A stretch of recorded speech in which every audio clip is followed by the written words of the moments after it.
Straßen. Start! Želáme vám, aby ste zdraví a živí dolehli. V sobotu 22. marca odštartoval v Pezinku už 7. ročník charitatívneho behu Timatív Cross Behám a pomáham. Ide o filantropickú aktivitu malokarpatskej komunitnej nadácie Revia, ktorá vznikla v partnerstve s Golf Pezinok. Toto bežecké podujatie má vlastne charitatívny charakter, pretože nadácia zháňa rôznymi smermi financie. Prídu sem aj rodiny, čo nás teší, že vlastne jednak máme aj ten detský beh, potom máme aj pre dospelých alebo mládež a vlastne je to aj také rodinné podujatie, kde treba otecko beží a detičky sa tu hrajú a proste krásne do obedie môže stráviť celá rodina.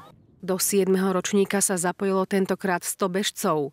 Cestovný beh po malebných cestičkách Malých Karpát bol síce súťažný, ale podstatou bolo spraviť niečo dobré pre svoje telo a tiež podporiť región. Práve výťažok zo štartovného, ktorý vlastne bežci si zaplatia a takisto z občerstvenia, ktoré sme získali vďaka ďalším podporovateľom a samozrejme dary, ktoré sme získali od našich darcov. Vlastne všetko pôjde do grantového programu nadácie Revia a vlastne podporia sa ďalšie neziskové, charitatívne a iné dobrovoľnícke projekty v Malokarpatskom regióne. A vlastne projekty, to je to, čo vlastne chcú ľudia z regiónu.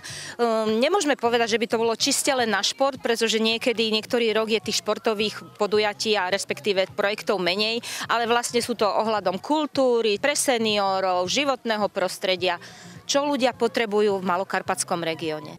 Z tohto ročníka charitatívneho behu bol výťažok zo štartovného nadačného bufetu, ale aj priame dary podporujúcich firiem vo výške 3650 eur.